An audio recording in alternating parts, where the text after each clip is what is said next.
You're going to get some good dividends there. But then he gets into Jim's growth stocks. Jim, you got Chipotle. Anything that goes wrong with a company like that, you have to understand there's risk if the growth were to fall.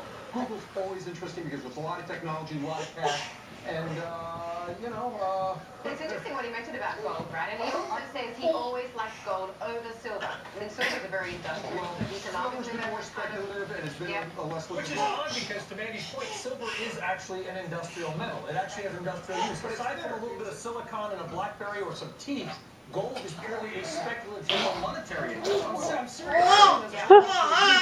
Except for maybe but for some of us, it's been a great investment all the way up. Well, it's very volatile, very big highs, very big lows. Absolutely. Yeah. Okay. Thank you very much for that, Herb. 3 words: Molly V. Denim.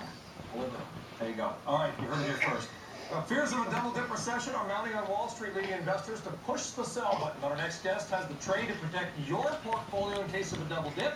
Let's get to it. We're on Scott Walker and Fast Money contributor Stephen Weiss. Guys. All right, Brian, thanks so much. Stephen Weiss. Investors are watching tonight, wondering whether we're going to have a double dip. They've seen the Dow Jones Industrial Average 8 straight days. What's the winning trade right now?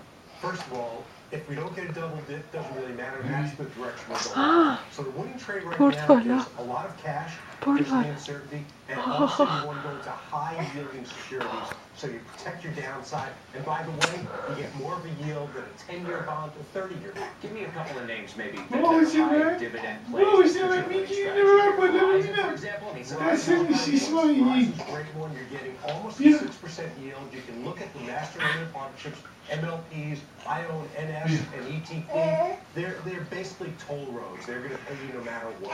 What about the commodities trade? If you're concerned right now about the global slowdown, maybe China slowing down a bit, and certainly now you have to be really concerned about what's happening in the United States. What does that do to the commodities trade? Well, it takes the trade off. And particularly the dollar is going to get stronger. We saw that today, not only because of what's going on here, as a matter of fact, in spite of what's going on here, but because of مثلا کمکش کن بذار آب بخور. a lot worse fiscal condition than we are. Austerity is not good for spending. Dollar goes up, commodities come down, with the exception of gold, which will continue to be a safe haven. And that's exactly where I wanted to go. So gold continues to possibly go higher. This probably has the most impact on oil and maybe some of the energy names. True. I do think, though, that energy is going to stay basically where it is. The coal stocks have gotten trashed. But I think you'll see oil hold right in this range, maybe go up a little bit over time. Let's talk about retail. There's a lot of optimism about retail stocks until today when you got a lousy consumer spending number. The high-end retail names in particular have done quite well. I'm talking about Tiffany's of the world, Coach, Nordstrom, Saks. Apple obviously continues to knock the ball out of the park. These names, aside from Apple, got absolutely hammered today. Is that trade over? I think it is. I think the trade is that people came in. The companies have done well, but ultimately, the high-end consumer is going to get it. It's just natural. When you wake up tomorrow morning, you see this the ADP report, you've got the jobs report, the big jobs report on the horizon on Friday. How can you position yourself in front of that? And at what point do you look at a potential pullback, Stephen, as a great buying opportunity? I think you have time before you go whole hog into the market, but I do believe that you have to have your shopping list. If stocks hit a compelling valuation, only when it's compelling, then you step in. I bought a few.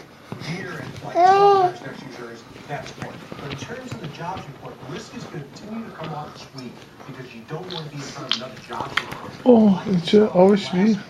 You've had a big pullback in some of the What should names I mentioned earlier.